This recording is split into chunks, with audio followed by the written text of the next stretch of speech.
Hey guys, new video for you today. I'm doing something a bit different. Doing like a beach scene from this place called Hole in the Wall down in Coffee Bay, just on the coast in South Africa. And I don't know about you guys, but I find kind of coastal scenes or beach scenes like really kind of tricky. So I thought I would have a go at doing this in two different mediums, two different ways. So I'm using watercolour paint first. No lines or anything, you know, like no ink, which I usually do. If any of you have watched some of my other videos, I'm more of a draw stuff in pen and then paint it in watercolour really, and I usually do architecture and stuff. But you know, now I'm here down in South Africa, I'm finding that there's more in the way of kind of nature and like landscape stuff to paint and draw. So I'm really just trying to keep practicing that kind of stuff as well. So yeah, I thought I'd have a go at doing it both in watercolour and watercolour pencil, just for interest, really, just to see what happens. And it's not what I thought, but I guess you guys will see that by the time you get to the end of the video. So I am using a new sketchbook. It is the Hahnemuhle watercolour toned paper. So you might be able to tell, and it's quite, I suppose it's quite a light tan colour. Oh yeah, by the way, I'm just using a card there because I saw someone do this like in a watercolour demo where they use a card to kind of scratch the paint a bit to like help the kind of rock texture. But I didn't want to scratch too hard because of the paper. But anyway, that's what I'm doing there. So yeah, this sketchbook, it's like got beige or tan kind of coloured paper. And I've been aware of it for a little while. I think it came out 6 months or so ago. And I was like, oh, I really want to try that because I'm really getting into like paint, like sketching on toned paper. So at the moment I have the Hahnemuhle grey book, but that's definitely not for watercolour, that is just for drawing. And I have really enjoyed drawing in it. The paper's really nice and stuff, but I was like, oh, it'd be great to kind of try watercolour on toned paper. And I know that like Stillman and Byrne have a Nova sketchbook that takes watercolour, and also Strathmore have a watercolour journal as well with toned paper. Neither of which I can get here in South Africa. And then I saw that Hahnemuhle brought out one, and I was like, oh, like I really want to try that. And luckily, I've just realised, or it's one of the art shops here has just got them in stock. So I kind of saw it by accident. I was like, yes, I really want to try this. So that's really cool. For some reason, Hahnemuhle seems to be the brand of choice here, or it seems to be the brand that you can actually get. Which is fine, that's cool. I never tried any Hahnemuhle products before I got here, and now I'm kind of like, everything I have is Hahnemuhle. That's fine. It took me a little while to get used to the normal watercolour sketchbook that I've got, and now I kind of love it. I'd say it's just comparable to the Moleskine watercolour, to be honest. If in fact I possibly actually like the Hahnemuhle a bit better, to be honest. So that's fine, they're about the same price as well. But anyway, back to this one. So this is, as I said, the beige one. On camera it doesn't look too beige, but it is. And it's the A5 size, and I got it in the landscape. In fact, they only do it in landscape. Yeah, they do an A5 landscape, an A6 landscape, which is half this size, and they do a square version as well. So I was kind of tempted by the square, but I thought, no, I mainly do like landscapey stuff. And you know, they didn't have a portrait version to agonise over, so that's fine. I was like, I'll get the landscape version. So yeah, it wrinkles a tiny bit, but I did use quite a large amount of water in that sky there, so I don't, you know, but it's absolutely fine to paint on. Did quite a few layers on here and didn't sort of feel like it was deteriorating at all. It's just a question of getting used to painting on the toned paper, really. So here I've just added some white gouache on the top of the sea there, which I think makes quite a nice effect, brings out the sea a bit more.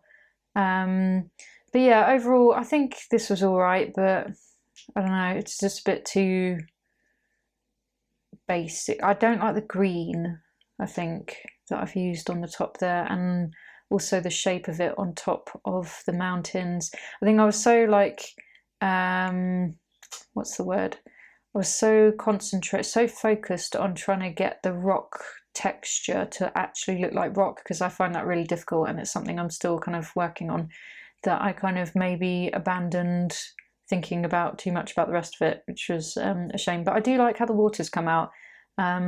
White gouache on top of you know, the sea and stuff is just a winner. It just looks great, especially if you splash a bit on there as well, so get quite a watery mixture and just flick it on with your brush, and it looks like sea spray and it just looks wicked. I really like it. Don't like how the sky came out so much, but I didn't use white gouache in there. I just sort of, or maybe I did, but it was too diluted. But yeah, it's okay, that was all right. So the second one I went on to was using watercolour pencils. So I was actually, I say watercolour pencils, but I'm actually mainly using the Inktense pencils, which, as I've sort of realised after doing my first video on watercolour pencils, Inktense pencils are a bit different to watercolour pencils, but that's fine. I mean, they kind of work in the same way. But anyway, I was just at the shop and I saw that they had they sold some individual, just normal Derwent watercolour pencils. So I got this Chinese white because I thought that would be cool for toned paper, and I got the turquoise as well.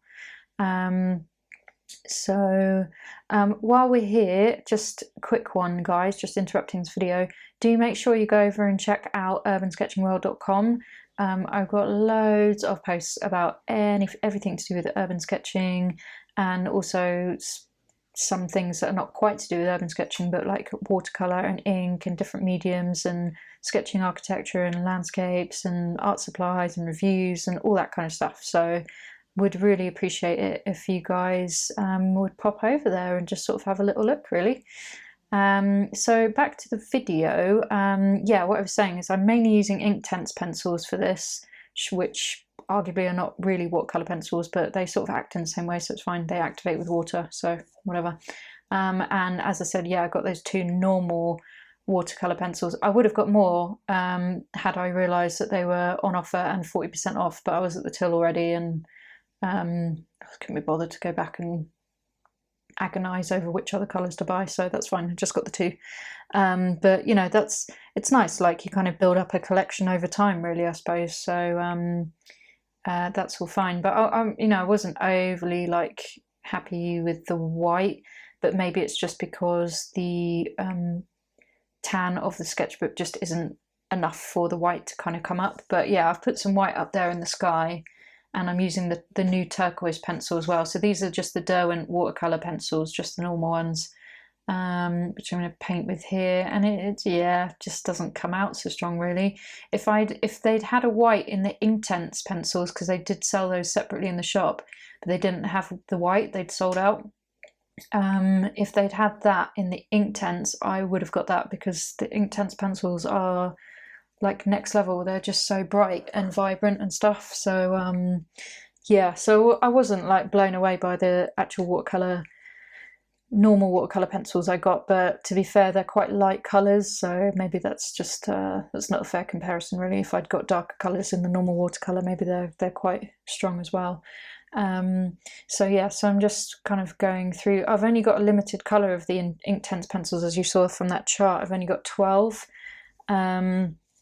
So it is, I thought this was going to be a bit tricky, actually, because I didn't have any kind of like yellow ochre or any sort of natural earthy tones so much. I'm kind of lacking in those. The colours in the 12 set are very bright, especially, you know, like the yellow, orange, red and pink, and obviously those are just like not suitable for this kind of picture. But actually I found that I got what I needed, really, from just using there's like, the blues are nice, so I used the sea blue on the sea, which was handy. And the sea obviously isn't necessarily that colour in the picture, but that's fine. And then I'm mainly using like the bark, which is a dark brown, and a bit of the black. You have to go quite lightly with the black because it is super dark, and also the bark actually as well. And then just sort of interspersed it a bit with the lighter brown. I forget what it's called, burnt earth or something like that. And then obviously just remembering to use the actual tone of the paper, like, because that's already kind of like a nice beigey colour. And I feel like I didn't do that in the first painting, in the watercolour painting.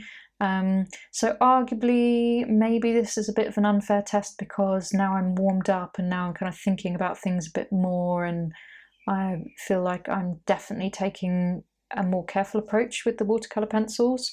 But I suppose I didn't really hold out too much hope I was going to be able to do anything decent with the watercolour pencils, so maybe I took it a bit more careful because I was like, I don't know how this is going to be. And then maybe with the watercolour paint I was a bit like cocky and was like, yeah, just slap it on, it'll be fine, it'll look awesome. And it didn't really. Whereas I got to a point with this one, I was like, hang on, this one is actually looking okay. You know, I was pretty happy with how I was building up the rocks, and I was happy that I was leaving a bit of the toned paper because, you know, that's the whole point of having the toned paper really, in my mind anyway. And then the other thing with the watercolour pencils, I'm going to generalise here, I'm just going to assume this is the same for all watercolour pencils, is, you know, your pencil marks still do show through, and especially if you're using like cold press or, you know, slightly textured paper, yeah, the pencil marks do still show through. So it's definitely, treat it as though you're using a pencil, you know, and like concentrate on your mark making. So I've recently been taking a pencil, I don't know what you call it. It's a course on Craftsy, which is back, which I'm super excited about because I went away for a bit. And it's like pencil sketching landscapes or something like that. So it's like mountain views and lakes and that kind of thing, which is actually so like a lot of what's around here for me. So I'm like, oh, okay, cool, I'll check that out. So actually it's been really helping me on focusing, just getting back to basics, just using a pencil and focusing on things like mark making. So I kind of brought that into what I'm doing here, and I was quite happy with that kind of grassy texture on top of the rock there. So yeah, my point was that even when you apply water, your strokes still do show through, so do pay attention to the marks that you're making with a pencil, especially if you're doing something textured, you know, which I think is where this sketch won out over using the watercolour paint on the first painting, because I feel like I really achieved a better texture with using the pencils. Yeah, I was much happier with how the rock came out. It just feels a bit less forced, and I think because I let the paper breathe through a bit, yeah, I feel like I just got the hang of it in this one. So again, it might be a bit of an unfair test, but either way. So yeah, just trying to build up the darker kind of bits at the bottom of the rock there. And I thought I kind of decided to leave the sky. I was like, I could go back in, but I'm not going to. And then I thought, well, I used the white gouache on the first page, so I don't see why I'm not allowed to use it on this one as well, because, you know. So, and I just really like how this water came out. It just looks really nice. So yeah, if at any point you're doing watercolour or watercolour pencil and you're trying to sketch like water, get yourself some white gouache, because it amplifies everything immediately. It just makes it look so much better. Anyway, so the unexpected result of this is that I by far prefer the sketch that I did with the watercolour pencils, which is just kind of bizarre to me, really. But there you go, and that is exactly why you should experiment with different mediums, and always try different things, push yourself outside of your comfort zone, because you never know what you're going to find, and you might find that actually you work really well in a medium that you just wouldn't have even thought about. So yeah, keep a lookout for more watercolour pencil stuff. I might even get some more some other more Inktense pencils or some more watercolour pencils, because I actually had really loads of fun with that. And I always used to hate watercolour pencils, so there you go. So I hope you enjoyed that video, guys. Just a quick one to let you know that I do have an ebook. It has all of my sketches or illustrations from the last 3 years of my travels. You can buy it off Gumroad. It's an instant download. It is an ebook. It's in PDF format. 60 pages, 3 years worth of travels, 15 different countries across 4 different continents. And if you use USK World as the discount code at checkout, you get 20% off, which is amazing. So yeah, do go check that out, guys. And as I said, please do go over to urbansketchingworld.com as well. I think you'll find loads of great information there. And I will see you in the next video.